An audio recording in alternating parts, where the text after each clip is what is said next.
All righty, good evening, and thank you for joining us. I am Alexsandra Mitchell. I'm the manager of education and public programs at the California African American Museum, and we're delighted that you've chosen to spend a part of your day with us. And for what I'd like to call virtual cam, while we are closed to the public, we are very much virtually open and so happy to have you all with us this evening. Um, we are so excited to be welcoming back one of our CAM favorite speakers to our virtual CAM family, to welcome an incredibly talented voice that is new to our CAM audience. Michael Eric Dyson, of course, is the Distinguished University Professor of African American and Diaspora Studies, College of Arts and Sciences, and of Ethics and Society, Divinity School, and Centennial Professor at Vanderbilt University.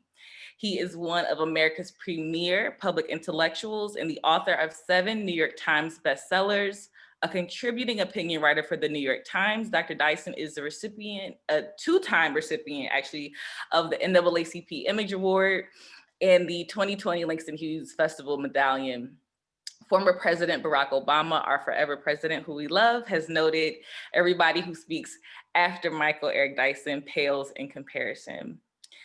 Tonight's conversation is going to be moderated by Emmy Award-winning journalist Jemele Hill, the co-founder of Large Freeway Media and contributing writer for The Atlantic. In April 2019, Hill debuted a new podcast, which I love and listen to very regularly, on Spotify called Jemele Hill's Unbothered. Unbothered explores the news of the day and intersectionality between the worlds of sports, politics, music, identity, and culture.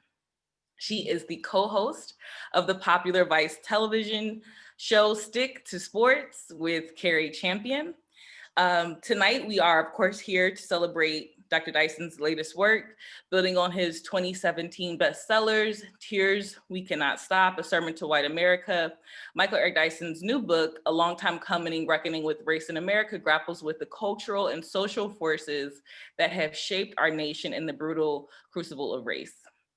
In 5 chapters, each addressed to a contemporary martyr, from Breonna Taylor to Reverend Clementa Pinckney, Dyson traces the genealogy of anti-Blackness from the slave ship to the street corner where George Floyd lost his life tragically this year, and where America gained its will to confront the ugly truth of systematic racism.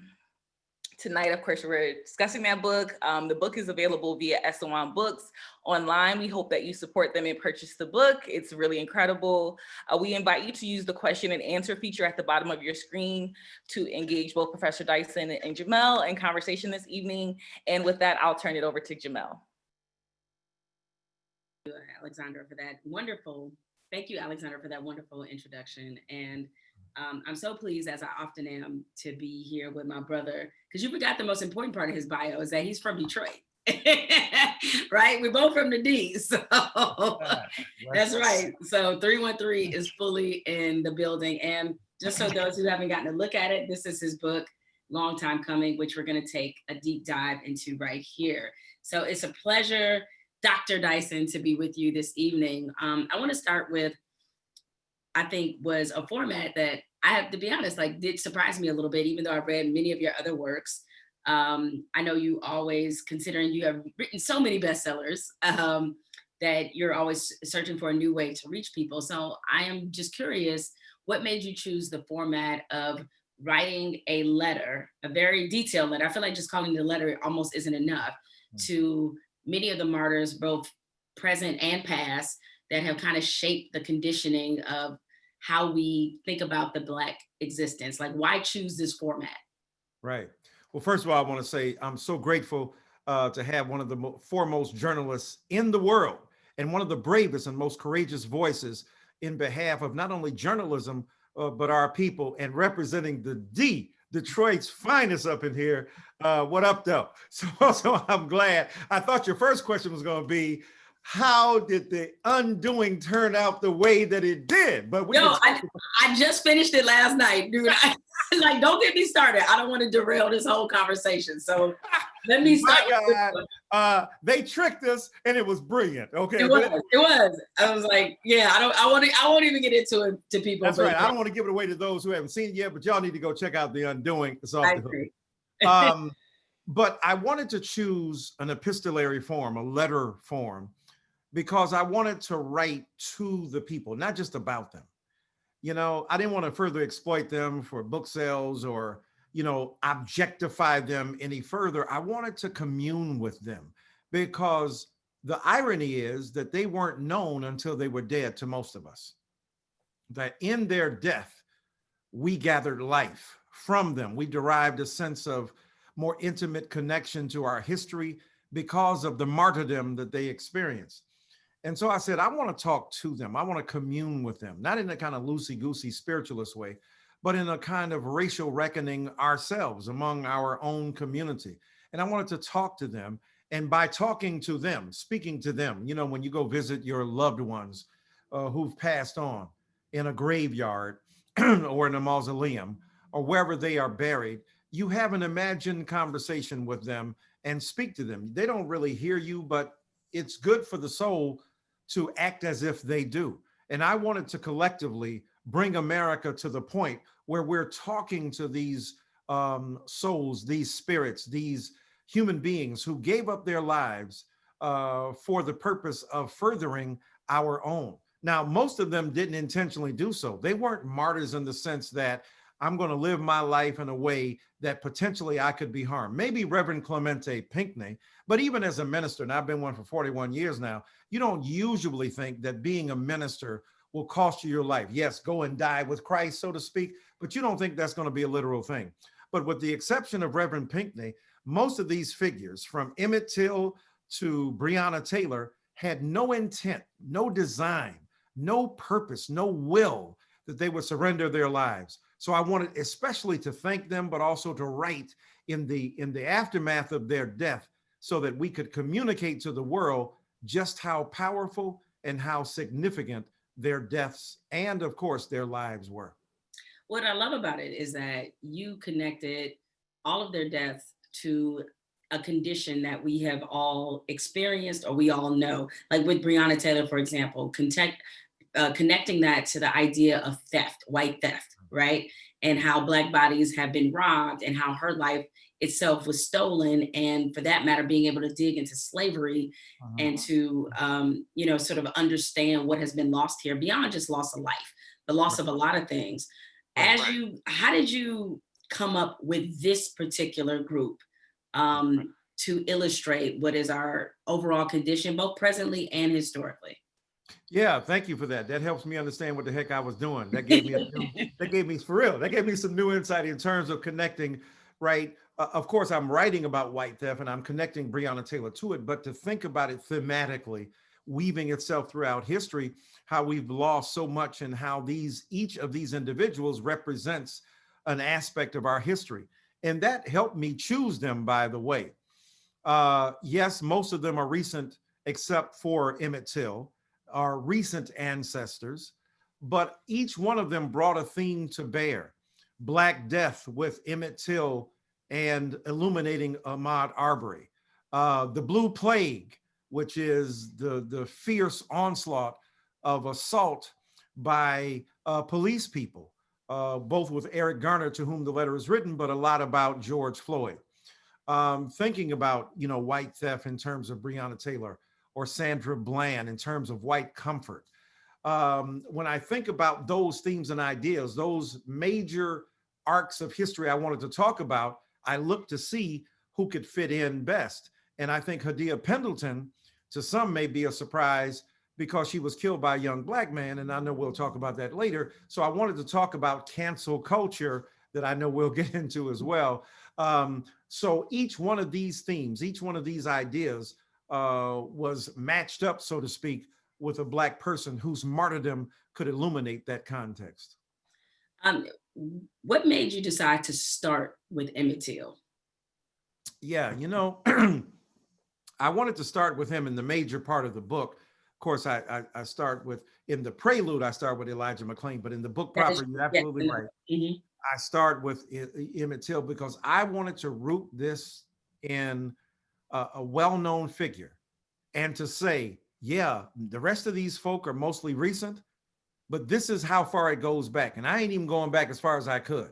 I'm going back to Emmett Till, 1955. That's how long this has been going on in the recent contemporary moment. We know it traces back to enslavement. I talk about it in the chapter on white theft, but we know it goes back to the get-go. But I wanted to say this ain't new, right? This stuff has been going on. Emmett Till.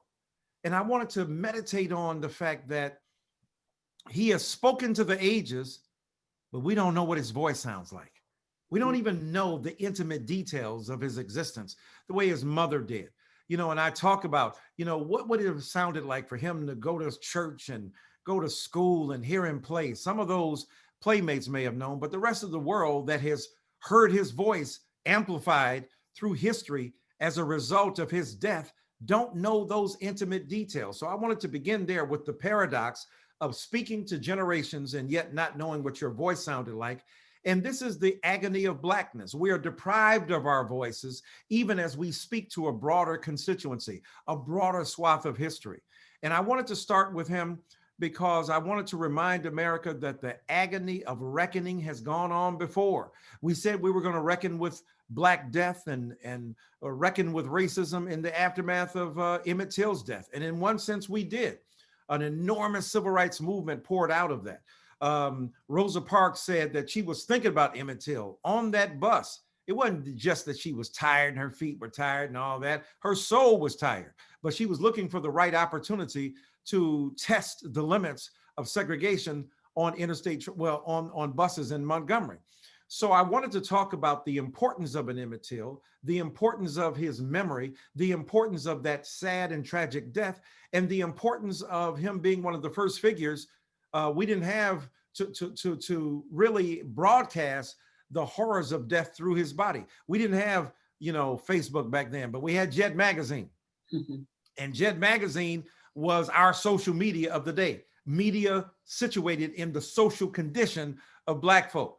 And if you made Jet, and before they went online, when they used to pass it around physically, that was the book of record, so to speak, the magazine of record for us.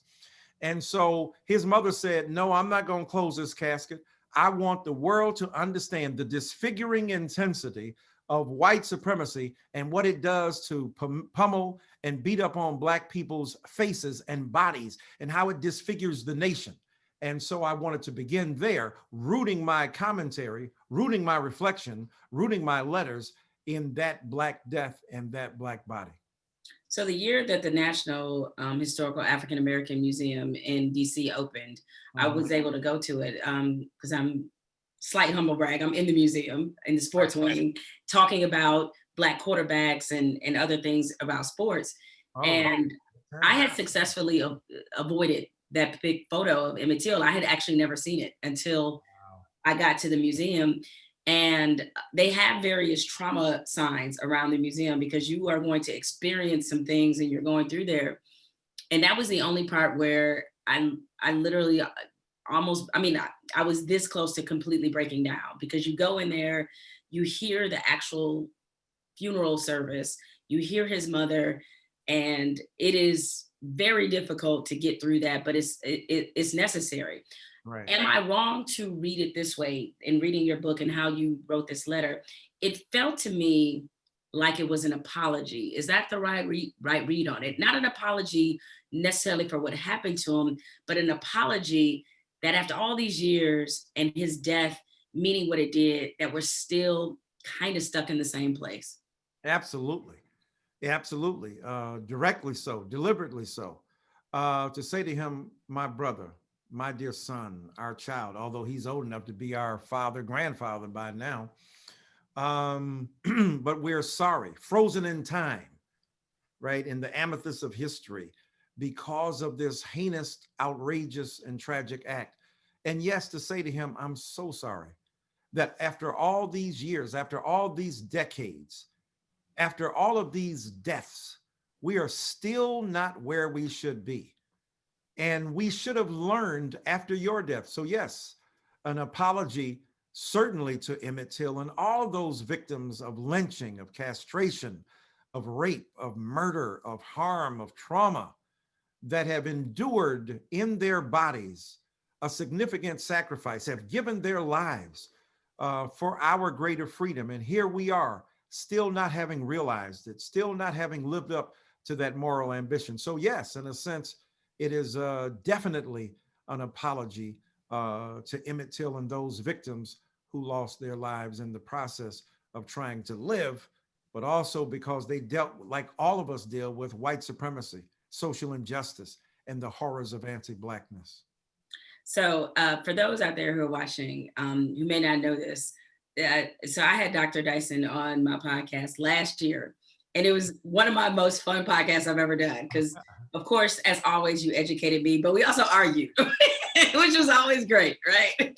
So, Right. yes, a respectful argument of which I still learn so much. And I love the fact that, much like you do most people, I think, who read you or who are in a position where they can commune with you personally, you challenge a lot of thinking. And so one of I remember one of our most robust conversations was about President Obama, who you talk about quite a bit in this book, especially especially during the chapter when you're discussing white comfort.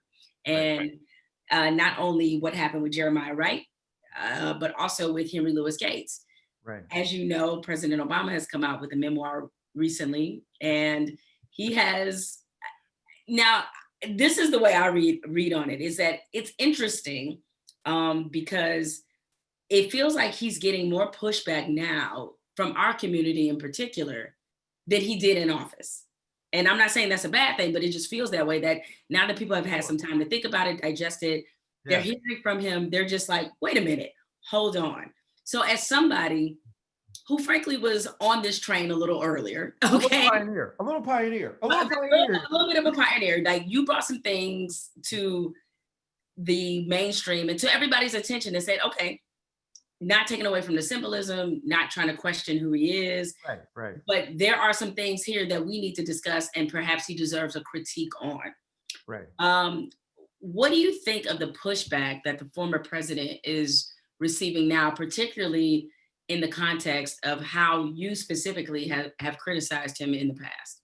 Yeah, that's a great question and a great setup in both ways. So what's interesting is that I love Black people because I knew, even when I was doing what I was doing, and I wasn't nasty and vicious and vituperative, right? There are a lot of people coming to him. I'm not down with none of that because I knew what this man was up against. So I wasn't trying to hate on him.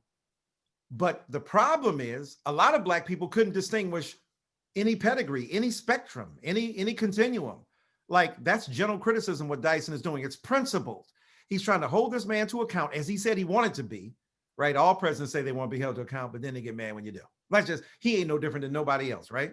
So, any other president, I should say. So I wanted to hold him to account, but in love, in appreciation. And no one figure, as great as Obama is, and he's one of the greatest Black men in history, still my number one, the GOAT, is Martin Luther King Jr. When you, as Albert Camus said, when you can go into the ground and rise up on the third day, dog, you the man. So he wasn't talking about King, but I'm just saying, right? Speaking of Jesus in a way. So King is like the ultimate, right? That's LeBron, Kobe, and Jordan together. So, but he's a great man in our figure by virtue of his office, by virtue of doing something no other Black man had done, right? This guy had a thought that nobody could follow through on who's Black. Oh, I'm going to be the president of the United States of America. Yeah, right. And he did it. Like, dude, that's what I do. Wish I had my blue mask in here somewhere. That's what I do. Cold, one of the coldest moments in the last 20 years of Black cool. So I love and appreciate him, have known him since 92, worked twice to get him elected. So even when I was doing the critique, it was in a context that I support the brother. But how you gonna be mad at white folk who uncritically celebrate Donald Trump and you doing the same with Obama as a Black person? Now, forever president, that's all white folks saying. Here's our forever president. Except here's the difference with them. First of all, we believe Obama's a lot better than Trump, by far. It ain't even close. One's intelligent, one's not. Although Trump is a genius at communication, and I'll talk about that a little later. And that messaging, one would say. Oh my God, dude, please respect my man's game.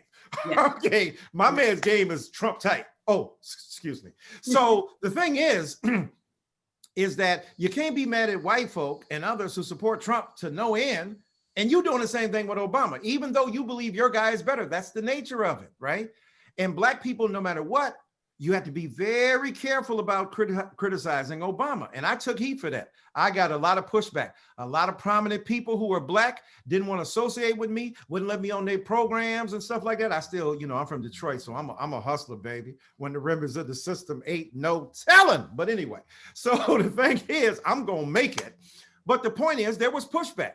There was assault. There was nastiness, right? I don't think I'm speaking out of school right now. Valerie Jarrett got at me one night at the Congressional Black Caucus, and we had a set two right there. Now, I try to be respectful of Black women, but she went off on me in public. And later on, I emailed her. I said, Valerie, that's not characteristic of what you're doing. And she said, I'm so sorry. I apologize, but you could have gave me a warning. You were going to be critical of the president, blah, blah, blah. I took heat. Now, a lot of Black people upset, but this is what I love about Black people.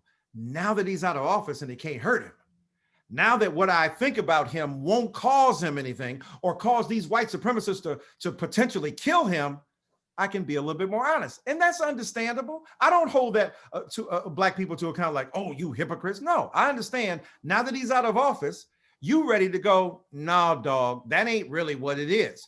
Some people still are forever, though. You say anything about Obama, they're ready to whip your head. I think what's interesting now, Charles Blow's article, when he says it's an interesting post-presidency, you tagging Black folk, you assaulting young Black people in particular and progressives. He's a president. And this is what I said before he got elected. He's Pharaoh. Pharaoh, now, that ain't an assault. That's a job description. We were glad to have a Black Pharaoh. I was. Look, for the first time, we had a brother up in there who understood our plight and predicament. So that's Pharaoh. That's a job description. But Moses is a different story. And King was Moses. And now Black Lives Matter is Moses. Pharaoh ain't gonna never agree with Moses. That's just their jobs. So Obama is still thinking pharaonic. And he's a nice Pharaoh, right? Because the Bible says, and there came a Pharaoh who knew not Joseph. Because when Pharaoh don't know your name, dog, you really out of luck. So we need Pharaohs who know our name. So we love Obama for that. But Obama is thinking Pharaoh. And in thinking like Pharaoh, he's right. What is he saying? Do you want the commercial or the product? Which you want? Which one you want, dog? Because at the end of the day, now that's an old school Black hustle too. That was like, bruh, put it in a way that the folk ain't gonna be turned off by what you're saying. Had his past been one of graciously accommodating Black protests and resistance a bit more than he did, he could be seen as, that's pimpnosis. What he's saying is, dog, do you want the real thing or do you want somebody describing in a certain way and you look like you're radical? I agree with that critique. I agree of Obama's critique, I'm saying. I know people are what? Yes, I agree with it in that degree, but here's where I disagree with him. Brother, Pharaoh ain't gonna never give you a scholarship to Freedom School, right? So the people who are I'm discouraged by the word, the police and deconstructing the police or defunding the police. Pharaoh ain't gonna never, that's what they were doing to Colin Kaepernick. You know what, Colin, if I were you, but you ain't. If I were you, I would have done it a different way because no matter how he did it, they were gonna be upset with him.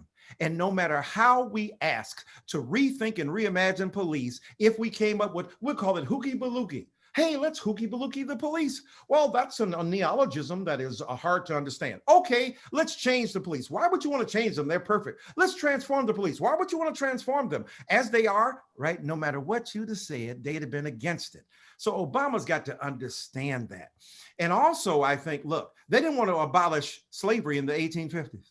But it was a good thing. Now we would have said, well, the abolitionists could have said, well, let's use a different word because the white supremacists and the Confederate don't appreciate the fact that you're trying to deconstruct and defund the Confederacy. We trying to get rid of it. Now I'll say this, in regard to the police, defunding means what? Putting resources in other areas where public safety can be had. The police are not the exclusive preserve of public safety. Where you live right now, Los Angeles, $150 million out. And they put it in other places. San Francisco, about 100 mil. Maybe the same in New York. So they're defunding education, they ain't got no problem. They're defunding social services for poor people, ain't got no problem. So y'all ain't got no problem with defunding. You got a problem with defunding the police. The police are the problem. So in this sense, Obama proves his centrist pedigree. He ain't never been a progressive. He ain't never claimed to be. Well, he did. He was progressive in the sense that compared to everybody else that was in office, he was progressive. As a white professor of theology and ethics said, he is the most progressive person who could be elected. Not progressive in the real term, but get elected. And dog, that's the difference. If you can't get elected, everything you talking about is theory. So the irony is Obama is a remarkable figure. I think he was trying to give out some advice. And when you listen to the entire interview, because I've been victimized and you've been victimized by people who take two words you said and then go off on you, look at the whole interview. And he's really pretty reasonable. He says, look, if you're interested, as I am, in reforming the police. Now, this is where some people would disagree. We ain't trying to reform the police. We're trying to defund them. We're trying to get rid of them. We're trying to radically reimagine. Because guess what, Obama? And I wish they would have pushed back on him. The reforming of police, how's that going? Let's see. It ain't going so well because they've been trying to reform police since the slave patrols. They've been trying to reform police since the beginning of the 20th century. And when it comes to Black people, it ain't working. I just wish people would have pushed back on Obama in a little bit, some of the interviewers, so that when he said what he said, he could, they could allow him to kind of deconstruct it.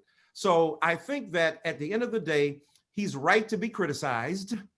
And he's right to suggest, and the left has to be introspective too. Stop being so thin-skinned. I get it. I get that you don't want to be attacked by Obama and so on and so forth. And he's identifying with the people who are outraged at the outrage and not the outrage itself, right? Why are you outraged by people getting mad as opposed to what they're mad about?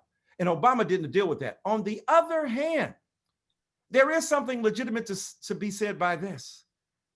Dadgummit, if you want to have the most amount of people getting down with your program, maybe you could think about it in a different way. Maybe if we had a little committee of progressives to go, hey, what is the word that we could use that could be more effective? There's nothing wrong with that. I don't think there's anything with trying to be self-critical and introspective about that. But in the context of politics, Obama has got to put his foot on the scale, either for those who are trying to fight police brutality. And let me tell you why else he didn't do that. Because then he'd have to look at his own record.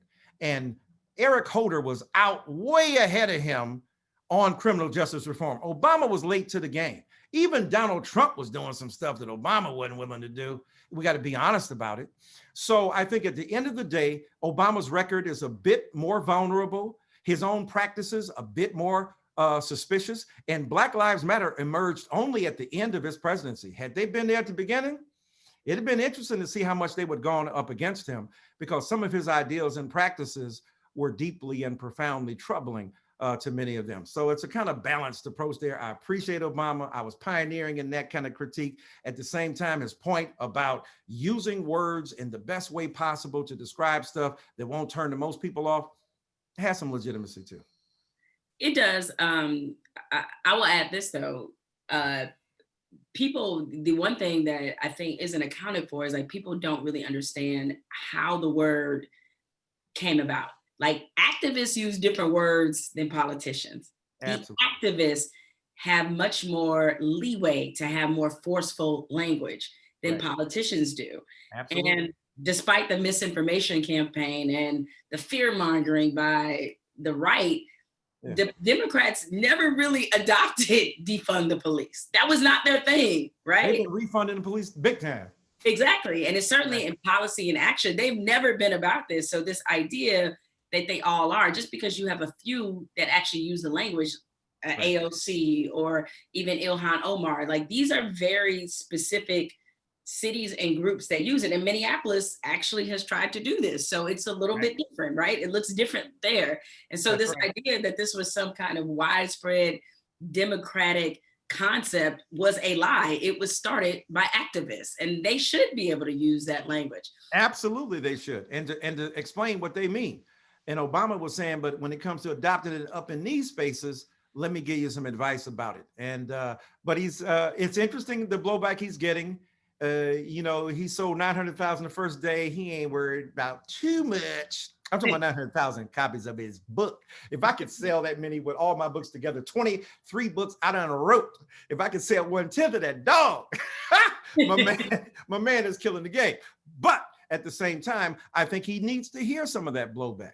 And I think, and not just for that, but what he said about Jeremiah Wright, but we'll leave that alone for another occasion, because he was hard on Jeremiah Wright in that book. And I saw him go on the Breakfast Club and he was like, oh yeah, he's a great guy. I wish they'd have read. Well, let me read what you said here. Because some of the stuff he said about Jeremiah Wright, who's had a stroke, that Obama ain't called him, hasn't checked on your past, your pastor. You were bitterly opposed to George Bush. Y'all are chummy now. He gives Michelle Obama candy at the funeral of John McCain and hooking you up. And that's good. I'm glad y'all doing that. But you can't do it to the Black man who baptized your kids and who married you. I just want more Black love. I just want the love to come to us too, not just other figures. And we got to hold Obama accountable on that level as well, even as we love him. Because we wish he was president right now. We wish he was president, he could have had third term. I was down for that. I would have been down for that. But at the same time, we got to be able to hold him to account. And it don't mean you hating. And I think more Black people understand that right now. Well, I'm going to explore the holding to account in a second, because your entire chapter on cancel culture was very interesting in a lot of regards. But just sticking with Obama for a minute, this is asking you a little bit to play sort of armchair psychologist or whatnot. But do you think, if you're Obama, is there any part of you seeing how Trump was so bold and so audacious with many of the things that he has done? Is there a part of you that looks back on your 8 years and thinks, perhaps I should have been a little more bolder and braver? Because he was very conciliatory in a lot of ways that some people, many of us, didn't like. We understood why he had to do it. But in hindsight, to see the person right behind you just disregard all of that, do you think that Obama would look back at his time and wish that when it came to a Jeremiah Wright, because when you compare Jeremiah Wright to some of the people who have supported Trump and what they have said, like Donald Trump could ride out with Rudy Giuliani. People thought Jeremiah Wright was way too radical. And I'm just like, that's really interesting. Yeah, so right. He looks back at that and is like, maybe I wasn't as brave or as forceful as I could have been. Yeah, he might not ever say that, but I think so. I think you're absolutely right. And your armchair is highly gifted. You ought to start putting up your shingle and start deconstructing some of these brains. I think so, because look, the Bible says if you kick a demon out your crib, if you don't put nothing in its place, 7 worse demons are going to come there. And Obama was unwilling to put stuff in place for the demons that we had, right? He was going to kick them out, but he didn't want to put something more powerful in place, his viewpoint. He's one of the smartest guys on race we've ever had as president, arguably the smartest, right? He could teach Black studies. Yep, he could, right? He knows this material cold. And yet he was timid. Now, a lot of us defended him. Well, you got to be, because the moment he says anything about race, then they're going to go off on him. Of course, the moment he said anything about anything, right? It could be nuclear fission. No, we're going to feed the kids something at the beginning of school year. What, you fascist? Right? All this language they used about him that was true about Donald Trump. Right. It was not true. He wore a tan suit and it was a controversy. The biggest thing he did was wear a darn tan suit. He got up this morning. He said, what Detroit doing today? What Chicago doing? I can't put on that alligator sneaker or that alligator shoe, but I'm going to pimp up out of here in a tan suit. Be up. So, so my man had a stylistic and aesthetic moment of radical independence, and they tripped on him, right? No matter what he said. But the thing is, after a while, you got to say, no matter what you did, bruh, they hated you, because they didn't hate what you did. They hate who you are. And you always gonna be yourself. And with his kind of multiracial, biracial attitude, growing up with white people, you always think I can convince them. I don't want to say calm them, but convince them. I got skills. If they listen to me, they'll be convinced. They were like, little Black boy, let me tell you something. We don't give a flying about what you say. And you can be cute and they think you pretty and they elected you president. But my name is Mitch McConnell with my owl-like visage. And I don't give a damn. I want you to be a one-term president. I'm trying to make you adhere to practices that really suppress your ability to govern. And so at a certain point, you got to go, Yep, that's what it is. I wish Keegan and Pill could have been his, Key and Pill could have been his anger translators. It could have come out. Because, just like, for instance, that next to last speech he gave at the State of the Union, when he says, that, look, I have no more races to run, and the Republicans went crazy. Yep. And he did the brother. Now, he said, that's because I beat you twice. Now, you know what he wanted to say. Look, I beat you twice. And if it was a third term, I'd whip you again. That's what I do. See, but he had to suppress it. He was Jackie Robinson for real. He's admitted that now. He was Jackie Robinson for real. They step on your toe, you can't go off on them. So for us, as well as his own temperament, he sacrificed a great deal in order to have a presidency, 2 terms, right? Because getting reelected may have been even more remarkable than getting elected the first time. Because when they elected him first time, they didn't know who he was, like tabula rasa, clean slate. Second time, he had some marks against the card. He had some outstandings, and he had some talk too loud in class. They were grading him, and he still managed to pull it off. Respect my man's swag. It's incredible. At the same time, yes, when you see Donald Trump come along and say, I don't care, because let's be honest, we don't admire, many of us listening to this, we don't admire what Donald Trump did, but we admire the reason there was an uptick of Black men. There's something to be said. I love the fact this mo say what he believed. And he ain't lying. We don't even know what Barack Obama feels really about being a Black man when the crackerocracy, as it's been called, right, steps up to him.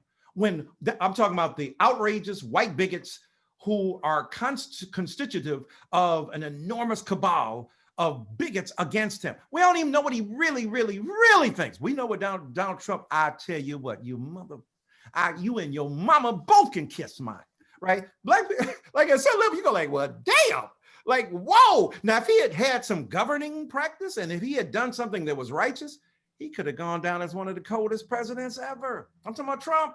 He could have, but he didn't, because that viciousness, that vengeance, that resentment, that lack of civility, that racism, that bigotry, that racism and bigotry and white supremacy and white nationalism, all that nastiness, right, is destructive. So it mitigates the honesty with which you speak.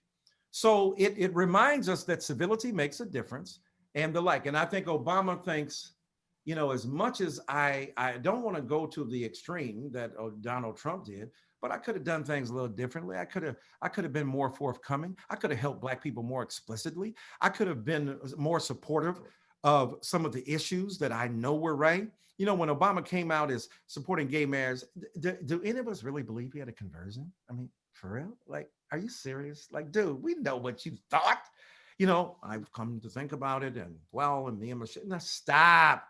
I saw Joe Biden once on a train. I said, you look like the Holy Ghost. They said the Holy Ghost got into Obama. I said, yes, it's called Joe Biden, because he went out there and spoke it about, we believe anybody should be able to get married. And then Obama had to fess up and do the same thing. Now, Joe Biden has white privilege, white male privilege, just like he has right now. He'll be able to do more things than Obama by far, but Obama could have done more.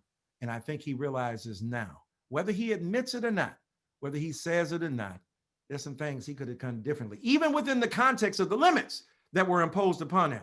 He could have been a lot more flexible and a lot more affirming. And let me give one example. So, I hear he and the First Lady talk about, these rappers, and you got to be more than that. Well, y'all was hanging out with the rappers at the White House. That's what y'all was doing. I mean, I think Jay-Z is a rapper. I'm pretty sure I wrote a book on him. I think he's a rapper. So is Kendrick Lamar, who also was at the White House. Kendrick Lamar said. Yeah, Kendrick Lamar was here too. Right? Kendrick. Yeah. I mean, I think Beyonce was there. I think she's an entertainer. And they were giving lessons about, just don't be an entertainer. And then when they asked the First Lady what she want to be, who she want to be, Beyonce. Well, goddamn, we just like you. We love her too. We love B. Beyonce, I'm sorry, I said your name and didn't stand up. Let me hold her. You better salute. I know who my president is, dog. I know who my president is. So, Jay, I love you too, but B, I got to stand up, homie. So the thing is that they could have done things a little differently. He could have done things a little differently. Hindsight is 2020, but I think, yes, I think he thinks, God dang, I could have been a little bit more assertive here. And look, I could have they say Obama used the executive orders that really began to set the path for Mr. Trump, but he took it all out of whack. But there are things he could have done that George Bush before him and Donald Trump after him showed him. You the president for the term you in.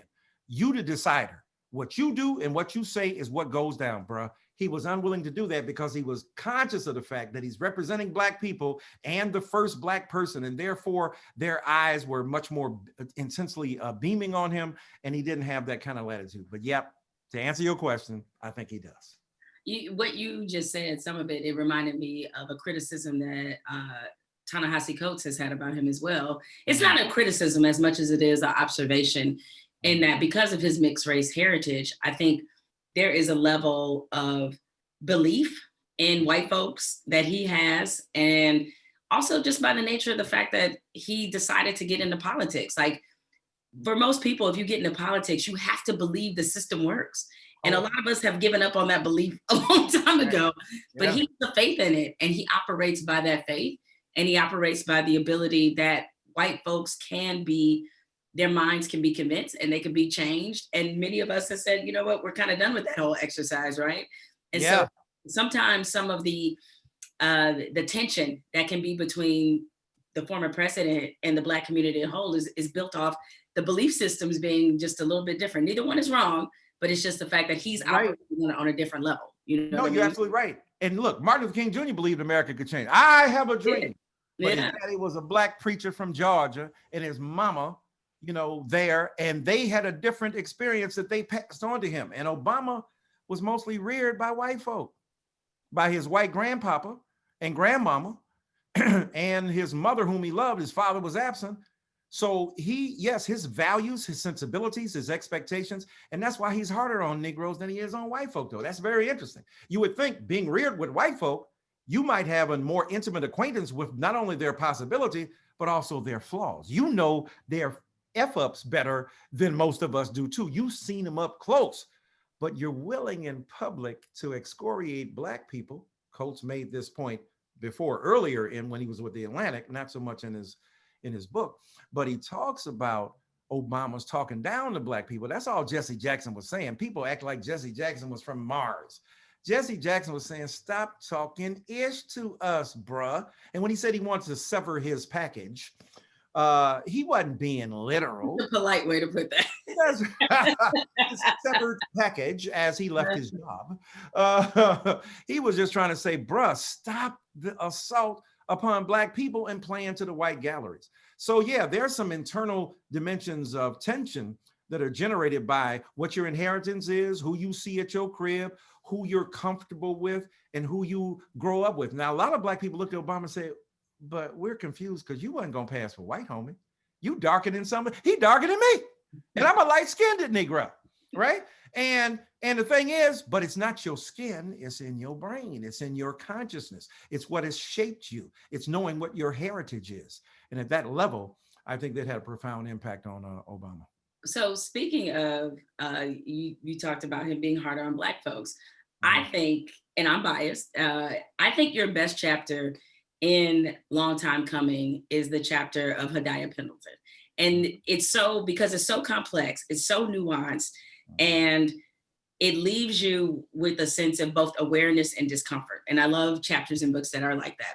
And you address Hadaya and looping in cancel culture, which is funny because I have been of the mindset that cancel culture doesn't really exist. I mean, we can't even cancel Donald Trump, right? We can't cancel him. That's and right. You mentioned, Kanye. We can't cancel Kanye. Regardless of disagreements, nobody's actually canceled. You may be criticized. You may be in timeout for a minute, but unless you go to jail, R. Kelly or Bill Cosby, nobody's truly canceled. But I understand what you meant by sort of philosophically canceling people. And you talk a lot about this. I thought that your bringing in Kobe into this chapter was really fascinating because he does represent part of this cancel culture, but also part of this tension and nuance and complication that you cannot explain Kobe's legacy in 180 or 200 Twitter characters. There's like a lot more to it than that. Right. You and I both have had experiences and a personal relationship with Kobe, but what was it about choosing Kobe for this particular chapter? Why did you think how we viewed him, how we remembered him fit this idea of cancel culture? Yeah, it's a great question. And it is, and thank you for acknowledging the complexity and the nuance, because it is tough. Although I would say, and I'm with you, because I tell people, if you in the cancel culture, then I was just like you, cancel Donald Trump then. If you can't cancel Donald Trump, you're no good. It don't make no difference. But here's what ends up happening. You can't end up canceling, eviscerating, disappearing people. Like Aziz Ansari was damn near canceled, right? And his credibility has been attacked, right? That's on the Me Too tip, right?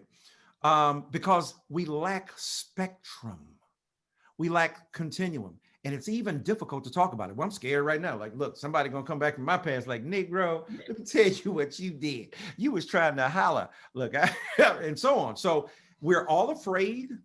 It's very difficult. So that kind of fear and tension generated around who can talk and who can't, that's real, right?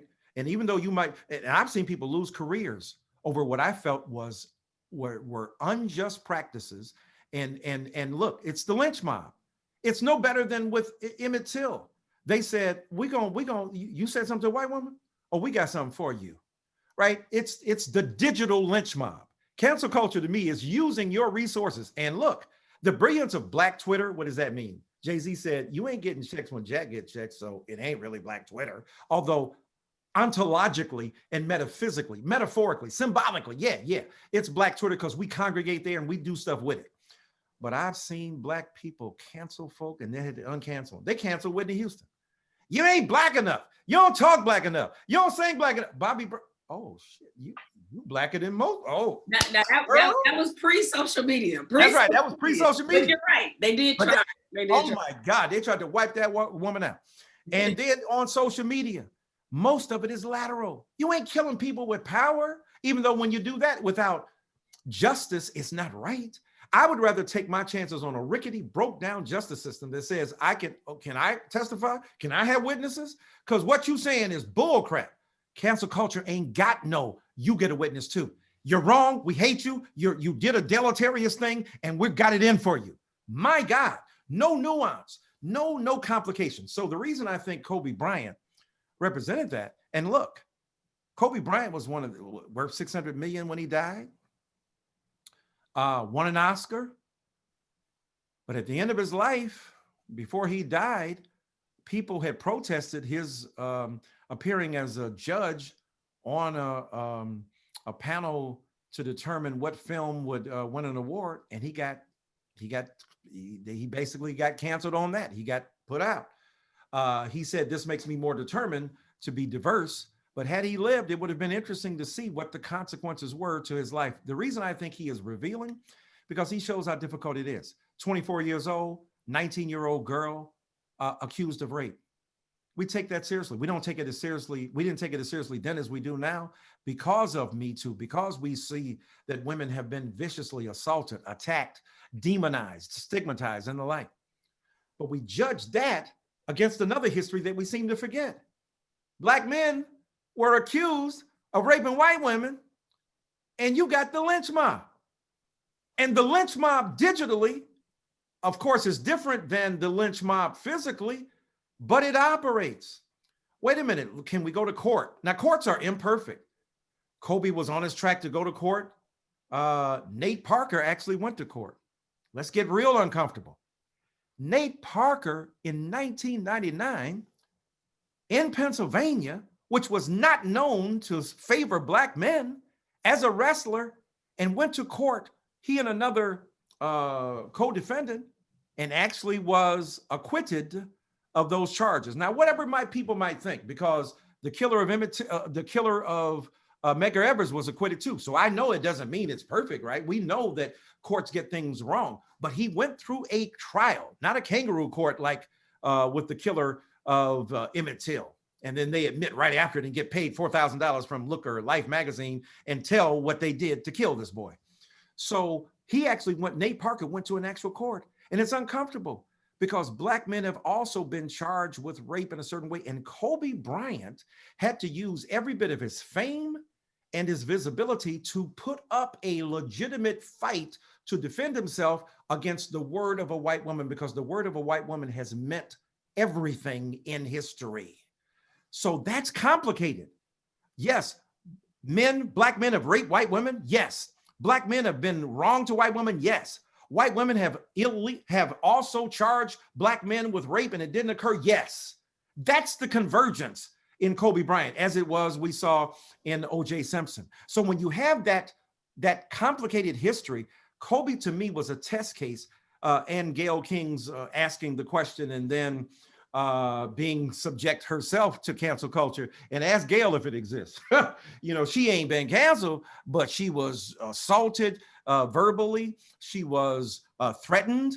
And people could disagree. You could say, look, I disagree with your question and stuff, but the venom with which it is invested says to me that cancel culture is a dangerous phenomenon.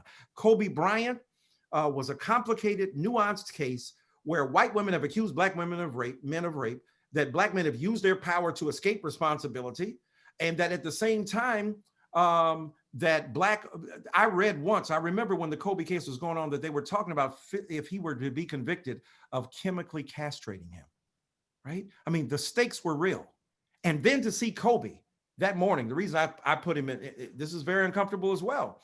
The reason I said he was one of the greatest players ever is because in that morning, when he was in court, he would get back to the game less than an hour before he started and drop 50 on you. Dude. I mean, we forget that he was playing during a rape trial, basically. When he could have gone to prison for the rest of his life. Yeah. And he dropping 50 on your ass. I mean, I'm just saying, bro, this ain't nothing about what he's guilty of. This is about mindset.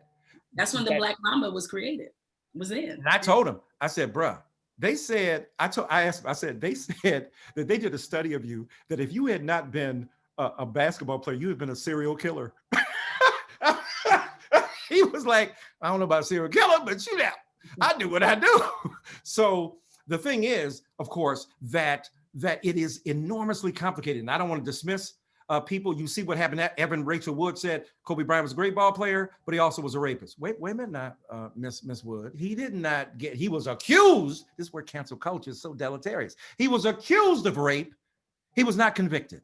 So you can say, in my mind, I think him as a rapist, but he was not that, literally and legally called that. And a lot of Black people were pissed because they were saying, look, a lot of us have been charged with stuff we ain't did.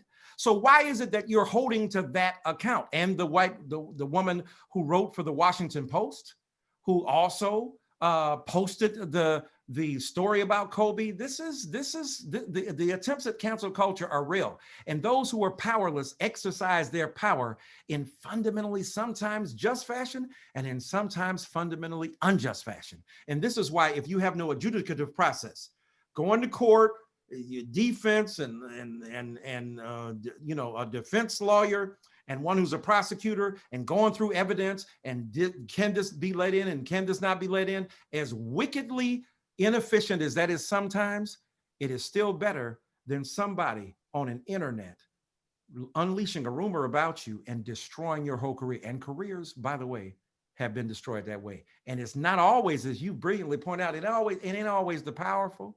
It's the people who are not powerful. And it doesn't mean that just because you're powerful, you deserve to have your livelihood undermined because of accusations that can't be proved or that are proved in public courts, but not in a court of law. Eventually, Bill Cosby had to come to court.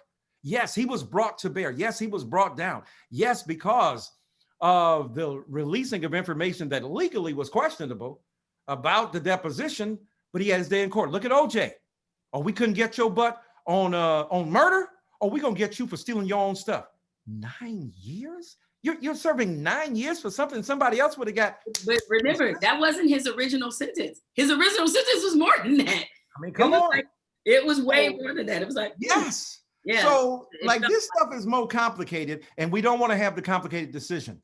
And I think, look, Me Too has been an incredible development, but it has flaws. And it's hard to say that When you say believe women, black people have never said believe black people. First of all, we got uncles. No, don't believe that Negro. No, he lying through his damn teeth. We don't never say blanket statement, believe black people. You can't say believe women because you'd have to believe the woman who confessed that she lied, Carol Belen Bryant. At 83 years old, she finally confessed, I made it up. Emmett Till ain't said none of that. What? You cost my man his life. So we can't believe women, but what they mean by that is that believe women who tell you the truth, believe women's lives and experiences are legitimate and are to be heard. That, yes. And so I think we've taken it out of context, we've run with it, and as a result, and racially speaking too, and I say in the book, look at the governor of Virginia. You know, people call me up, they say, hey, Dyson, should we get rid of this dude? I was like, hell no, ain't nothing better than a white man who recognizes he owes black people his future. He gonna hook y'all up. And what did this man do? 10,000 people who were put off the rolls because of their, being convicted of a crime, he restored. A disproportionate number of those are black. Healthcare stuff. This man was almost W.B. Du Bois up in that piece, doing his thing, trying to help black folk out. So when you forgive people until their best future, I don't want to, if you will, go through history and ask white people, did you say the N-word 20 years ago? And if you did, my God, you're horrible. Let's understand that you can have the ability to say where I am now is different than I was when I was 13. And in your world of sports, some kid will say something that's stupid at 12 or 13. Imagine if we had social media when we were coming up and you said something stupid and racist and stuff. And I'm not saying don't hold that person accountable, but he was 13, dog. If he's 29 and he's different, I'm not saying that if he's still the same, later for you. But if he said, I was dumb, I was unintelligent, I used to listen to rap music. Listen to those of us who are just now getting over some of the rap music we used to listen to that was homophobic and calling women the B word and so on and so forth. Yeah, we were partying to that stuff 10 years ago. We're a little bit more sensitive now that we got kids. All of us evolve and grow. So for me, cancel culture's refusal to acknowledge the humanity of the other is destructive. I don't care if it's black, I don't care if it's female, I don't care who's holding that whip. It's wrong to crack it in such a vicious fashion. If I will add another complication to all of the many you just brilliantly laid out, and the complexities, as you have shown and as you've written about in Long Time Coming, are not really easy for us to have a final decision. Maybe we fool ourselves into thinking a final decision is necessary. Maybe the whole point of the exercise is for us to critically think. Right. The other layer to it, especially when it comes to gender, is where Black women fit in, especially with something like Kobe, where there have been many of us, when we talk about getting uncomfortable, that have been victimized by Black men, right? When it comes to sexual assault and when it comes to harassment and other things. And so when there is a Kobe Bryant situation, it leaves us in an awkward position because we're just like, okay, as women, this is what we have gone through. And we also know that when we speak to our truth of what's happening inside our community, there is no room or place for that, because the broader issue has always been to fight racism, and whatever it is that you've had to feel or experience on a personal level as a woman, be it subjugation, be it harassment, because sometimes I do have to remind my dear brothers that even though we are both in the struggle of race, is that you still have male privilege. I do not. Okay. That's right. So there's a whole other thing that we don't want to unpack when it comes to misogynoir in our community. Yes. It's very difficult.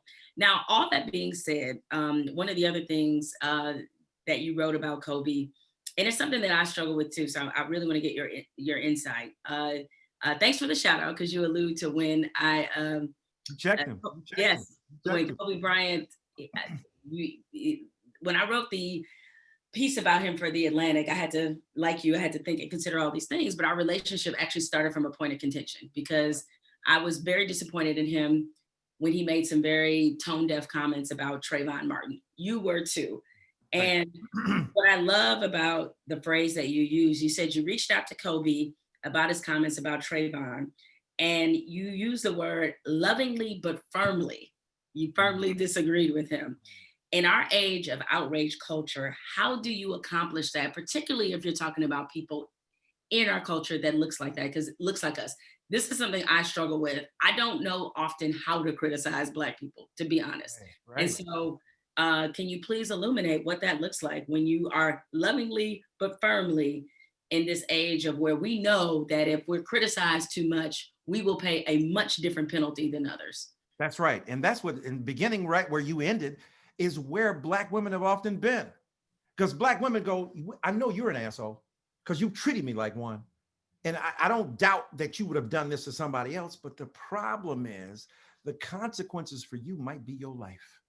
Now, what you did is jacked up, and I want you somebody to verbally and legally smack you, yes, but to lose your life? So that is what white supremacy does. It does a divide and conquer in gender, and engenders hostility between Black men and Black women, so that Black men are exempt from a certain level of critique when we know darn well they need to be held to account, as you said earlier, right? And let me tell you this even further. Here's another layer to the layer you added, is that Black women are often the ones who are loudest in defense of Black men. It's the sisters who stand up. If you look at Ida B. Wells Barnett led the anti-lynching. That wasn't no W.B. Du Bois project. That was a Black woman out there doing the thing. And when you look at Black women have often had the backs of Black men in a way that Black men have never had. Black women didn't generate an art form that demonized Black men, but Black men call Black women bitches, hoes, skis, sluts, hood, rat every day of their existence and mean something. Oh, I mean something good by that. Me and my Biggie said, bruh. Now, when we, as Queen Latifah said, when we playing, all right, we understand that. But dog, when you serious and you've normalized the pathology of demonizing Black women to make it a term of affection, that ain't even the same as the N-word. The N-word is internal. That's what we do as Black people. Black men, you ain't no Black woman. So you using the B word ain't the same. So stop with the hypocritical parallel. It's fundamentally false. You are standing, that's like white folk calling you the N-word all day long. If you a man calling a woman the B word, right? That's what it is. So Black women have to acknowledge all of that. The difficulty of criticizing Black people, and I wrote a book on Bill Cosby when it wasn't popular. I had to have bodyguards because Black people were threatening me, right? Because how you trying to take a Black man down? When I wrote my book on Martin Luther King Jr., a lot of people were upset. My book on Tupac, the family upset. I've been out here doing this, trying to balance an appreciation for the genius of Black people, but also the necessity to be critical. It is very difficult. It's very delicate. We don't want to feed into racial stereotypes that undermine the capacity of Black people to hold on to their humanity. But at the same time, we've got to bring that critical insight, like we were talking earlier about Obama. A lot of Black people, instead of having any gentle or principled criticism of Obama, said, look, it's all off the table. Don't do nothing. That's the best way to do it. Don't say nothing, because you know that only reinforces what white people believe. Now, here's the irony of all that. Obama didn't take that to account. Obama didn't mind criticizing Black people in public. Obama, the main Negro in America, was undermining the rule of Black people that kept us from criticizing him. He was offending it every time. Because when he said, don't Pookie feeding your kids chicken for breakfast. Now, Steph said in the barbershop, we be laughing. That's right, but you ain't in the barbershop, dog. You in a global economy where white people go, see, we told you. Even Obama says they don't know how to feed their kids. It's wrong. And Obama knew better than that. That's why he deserved to be criticized. And Bill Cosby the same way. So what I said was that I'm going to do it with patience, with love, even with Dr. King. And you don't already heard me say Dr. King, the GOAT, the greatest of all time.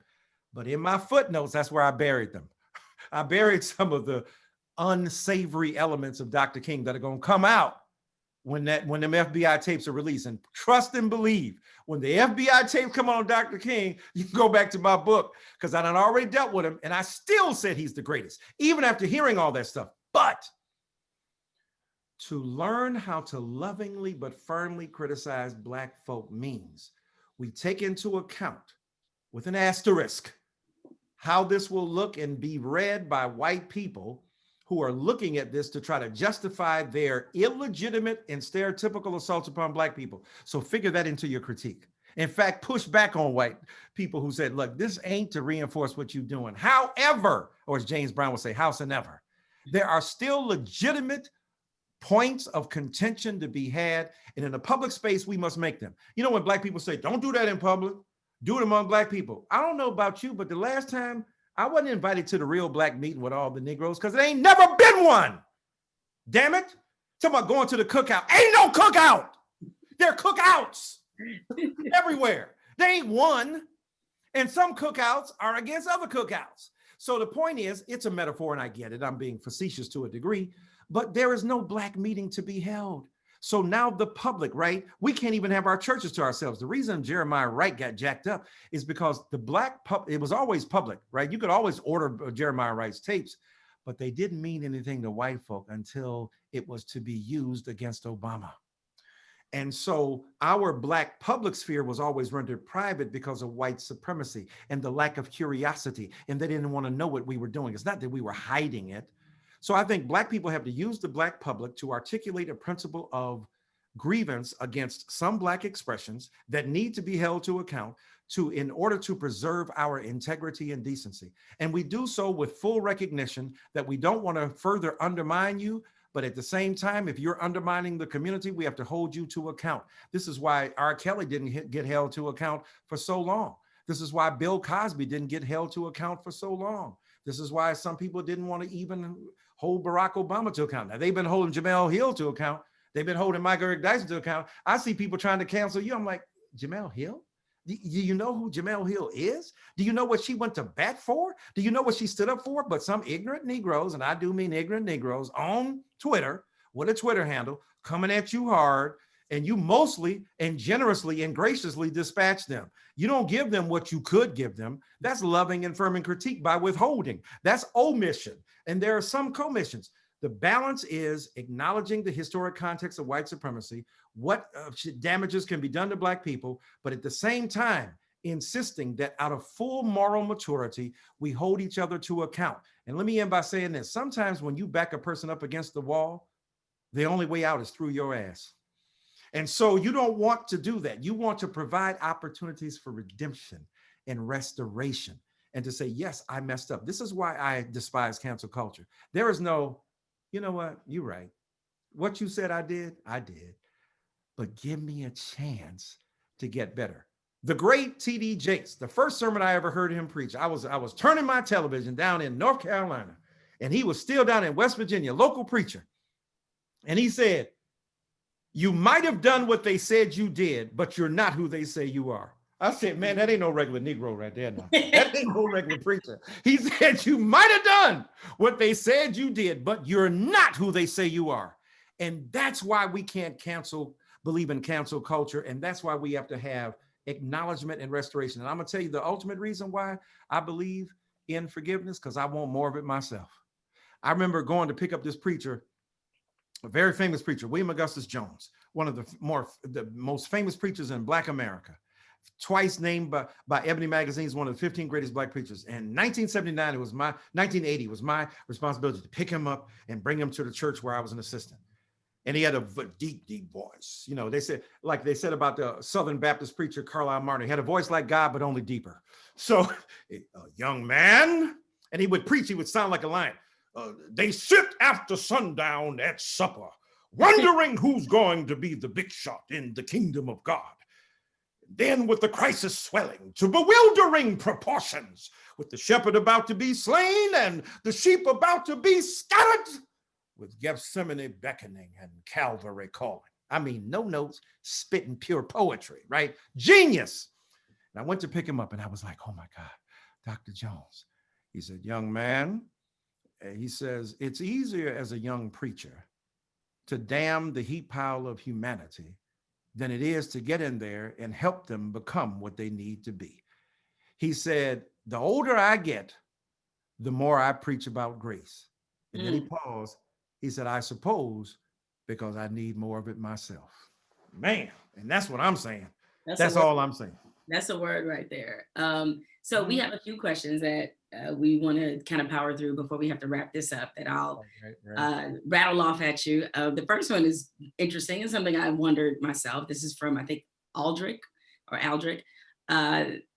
He wants to know, he or she wants to know, have you thought about running for public office at the state or federal level? And if not, why not? I've run from office plenty of times. Yes, from office for sure. I'd be Obama and not Ava DuVernay. I don't know. I'd be Obama, not Jemele Hill, right? And Obama, for people who are politicians, is at the height to me. right? I have my critiques, you've heard them, but he's a remarkable human being. But you inevitably have to compromise. You got to talk to the other side. You got to figure out what's going to happen. Joe Biden is about to make some people real happy and then pissed, because that's the inevitable nature of political reality. And we have to understand that. I think my position is best realized by standing outside power, not hypocritically, because I work with political figures. I work with many of these politicians.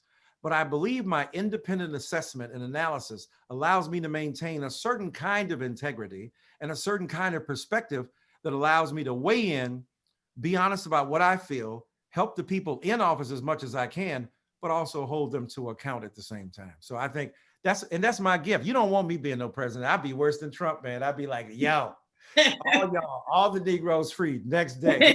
What's left? What's left? What's left? I'd be living out what Nas was saying, if I rule the world. All the blacks from Attica gone. We just don't want me being president. Well, speaking of holding to account, Marilyn Ventress has this question. As a citizen who voted for the Biden-Harris ticket, what would you suggest as an approach to hold this administration accountable? Right. And she also mentions that we make her as a grandmother proud. So thank you, Marilyn. Thank you, Miss Marilyn. Thank you, baby. We appreciate it. You got some sweet potato pie for us? Come on, I know you got some somewhere. Call and get me and Jemele's address. We want some some banana pudding, old school. Put in the oven. That you put in the oven. You know what I'm saying? This new style banana pudding, like, dog, that ain't no banana pudding. But anyway. So if you got some banana pudding, Marilyn, holla at us. You know, we on Twitter and Instagram. So tell your grandkids to hook us up. So look, you know, when we look at how we hold Biden and Harris accountable, we do it like we always do. We voted for you, and now we expect you to show up. What I love about Joe Biden is when he got elected, he said, look, y'all didn't hook me up, I'm gonna hook y'all up. You had my back, I'm gonna have yours. I ain't never heard nobody, Obama ain't said that. Lyndon Baines Johnson ain't said that. I ain't heard no president ever acknowledge that explicitly, and that's mostly black women. Now, black men, you know, despite us, the 13% jumped up to 18%, we voted for Donald Trump, but 88% of us still, you know, voted for, or no, my math is wrong, like 82, maybe, you know, 82% of us still voted. The majority of black men voted for Biden, black women much more so, because they've been much more on track. So this is how you hold them accountable. You expect that the people you hire work for you. Donald Trump made it like a fiefdom, and you know, he was a dictator at a certain level. So we hold them accountable by demanding, protesting, raising our voices. Even now, he's meeting. Did he already meet or about to meet with the NAACP? He's about to. Yep. That's right. Because we're saying, what's up with them choices you making? That's how you do it. You ask questions, not nasty. You ain't gotta be vicious. You gotta go public and demonize or embarrass. But if we ain't got no private channels, we got to do it publicly. We have to hold you to account. We have to say, we are disappointed. We appreciate you, but we're not willing to accept this as a measure of, democratic practice in a culture where we held you to, where we helped elect you. I think the beautiful thing about Biden and Harris is that you can hold them accountable. They will listen. You wasn't holding Donald Trump accountable. He don't care what you think. He don't care what you say. He don't even care what his own people said. So that leverage that we have as a result of voting for him and reminding him about what he's doing to live up to it and how he can do it is something that's readily available. We talk about it in terms of public housing. We talk about it in terms of public education. We talk about it in terms of COVID relief. And we have to talk about it in terms of economic disparities. And we got to talk about it with persistent racism and what we do about the police. Those are the arenas where we need to press hard for the president-elect. I like how Chuck D, the great urban philosopher, put it to me. The thing about Trump is that he had a lot of enablers. So it wasn't just that he had power himself. It's the fact that they allowed him and paved the pathway for him to behave as irresponsibly as he did. But as Chuck D put it, the difference between, one of the bigger differences between Joe Biden and Donald Trump is that Joe Biden represents an hourglass, him and Kamala Harris. Black people do not overwhelmingly vote for Joe Biden because we have this deep abiding affection for him. Some of us do. I mean, certainly there were a lot of older, Black people seeing him serve under Obama really meant something to them symbolically, to know that a white man would be in that role as a servant, and then to put a Black woman, a South Asian woman on the ticket, playing in two bits of pieces of history. However, we voted for him mostly because we know white people better than white people know white people. And we knew that this would be somebody that white people would vote for. And that is in part, it was a strategic, pragmatic choice. And I think the intention, certainly by most of the Black electorate, is to hold him accountable. And this, despite what people say, can be done while somebody has always maintained the office, because everybody wants to maintain power. And so if you think that if Joe Biden wants a grip on power like any other politician does, and he will be reminded every step of the way exactly what he owes us. Speaking of this election, and this will be probably our final question, because I think we have to wrap up here. Anonymous attendee would like to know your thoughts, Dr. Dyson, on many of these rappers who supported Trump or spoke out against Biden before the election. What are your thoughts on that? Yeah, bless their hearts. Kendrick Lamar. That's such a Black phrase to say. Bless them hearts. Bless them hearts. You try to find something like, you don't want to kill them, but you're like, I know, you don't want to. And look, I ain't gonna lie to you. Y'all can hate on me if you want to, because I teach a class on Drake, so I got to listen to all the Drake music. Light-skinned Negroes who born October. I was born October 23rd. He's born October 24th. So we are emotional, wear our feelings on our sleeves. I didn't, what did he say? I didn't get driven. What did he say? I didn't arrive at October. I got chauffeured there. So we're both born in October. I'm listening to his music, BB King freestyle. Anybody, a young rapper naming BB King, I'm gonna listen to you anyhow. One of the coldest verses that Drake has put down, but Lil Wayne murders that verse. I'm telling you, like, murders it. I was like, I hate you for being so good. I hate you for being that. That Negro is one of the most talented wordsmiths. Like Jay, he doesn't write it down. The wordplay is insanity. Real G's move in silence like lasagna. The underground pushing flowers, then in the pen sharing. I mean, the wordplay, the cleverness is astonishing. And even though look at Lil Wayne, talking about putting in context. Lil Wayne tried to kill himself at what, 12 years old? A white cop finds him and takes him to the hospital. Now, I'm not saying that Lil Wayne, therefore, shouldn't have any understanding and empathy for Black people who want to defund the police and so on and so forth. And you can't reduce the complexity of policing to your personal experience, but let's be real. He got saved by a white cop. He feels he owes his life to him. Now, we could say, Lil Wayne, you could do that individually, or police who are good, but there's some who are trying to kill you. There's some who are trying to put the bullet in your chest, right? When he shot himself. So I try to understand the complexity of Lil Wayne, even though we know the stuff he said on Nightline about Black Lives Matter, it was some ignorant-ish. There's no question. I wish I could get to some of these rappers and say, let's have a conversation, because this is the same Lil Wayne that dogged Al Sharpton on Carter 3. I think it was Carter 3. I'm like, dude, you tripping, right? Al Sharpton got much more integrity and insight than you will believe. And now here you are trying to support a racist, neo-fascist president. Having said that, the reason we still forgive Kanye, because you crazy with a lot of stuff, and God bless him in terms of do we still forgive Kanye? I'm not there yet. Flashing lights. Go put on flashing lights. You the kind of, I'm the chick that goes to Florida. I mean, the first 5 albums. Yeah, I'm gonna have to forgive him just to keep listening to that. But here's the point. I ain't mad. I can listen to that music and still hold him accountable. I can still say, Kanye, what you're doing is absolutely crazy. You know why I know this? Because I did it. And then when he saw, he was hurt because we're friends. But I said, you my friend, bro, but you doing stuff in public. I can't just calling you personally isn't the response, because what you did, the old folk used to say, where you did it is where you get it. Ooh. If you're gonna act a fool in Bobo at Bablo Island, Negro, you about to get your butt whipped at Bablo Island. Now, I don't believe in corporal punishment, but I'm just saying old folks said. Right. Oh, no. They used to say, you get woe out where you show out. That's what it is. That's what they say. Police. Right. So the reality is that Kanye West as problematic he is, I can't give up on him. I don't want to dispose of him. He's too much of a genius. Is he disturbed? Yes. Is he troubled? Yes. Should we stand up? Yes. What did I do? I went on TV and said he was white supremacy by ventriloquism.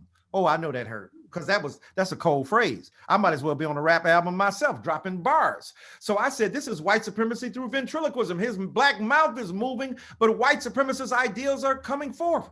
I still love Kanye. I don't want to get rid of him, but I can't truck with you. I can't get down with you. I can't agree with you. And I must oppose you and say publicly what you're doing is deeply and profoundly problematic. But I ain't going to cancel you, dog. I can't do that because you're still a human being. Paul, en route to do a dirty deed against Christians, one of the most harmful, naysaying, evil figures, got the spirit in him, and he turned around to become the greatest evangelist in the history of Christianity. All I'm saying is that there is some possibility that Kanye is doing the same thing. See, that's why you are a man of faith and I'm a work in progress. we all works in progress. We are, you're right. I was like, you just a little further down that road of work. They're probably I'm gonna get there. We all right. We all almost done. You know, I'm still trying to do. I'm trying to do the thing too. But I love you. You're a great woman. I so appreciate you being on here tonight. Thank God. You're looking radiant. Tell your husband we appreciate his blessing. You're a grown woman, so you don't need permission, but we appreciate his blessing in allowing you to come on here tonight. That's a beautiful thing, and I love you for it. Your genius, your brilliance, your courage, and your ability to stand tall for us. We love you so much. Well, thank you, Dr. Dyson. This has been a wonderful conversation, as all our conversations often are. And for everyone, again, remember, go get your copy of Long Time Coming. This is an exceptional book. It's a quick read, but man, it gives you so much meat to chew on and to think about. So I thoroughly enjoyed it. So this was great. So thank you, everyone, for participating. We appreciate all the questions. And Miss Marilyn says she got us on the sweet potato pie. So I'm just saying. Oh, come on, Marilyn. Where's she? I mean, let's get real numbers. I want real numbers. I want no fake numbers. I'll be looking for that pie. But on behalf of CAN, we want to thank, of course, Dr. Dyson and Jemele for such an incredible conversation this evening. This is our second to last public program for the 2020 year, which has been a major feat. And I couldn't have thought of a better way or two more incredible people to spend this evening with. I know our audience thanks you all as well. There's been so many overwhelmingly positive comments and thank yous in our question and answer. Purchase the book via SOM Books. Please follow both of them. Please follow Jemele's podcast and all of Dr. Dyson's upcoming talks. And we wish you all a great evening and hopefully we'll see you soon and be safe. All right, take care. God bless you. Everybody have a great night. Thank you both. Thank you.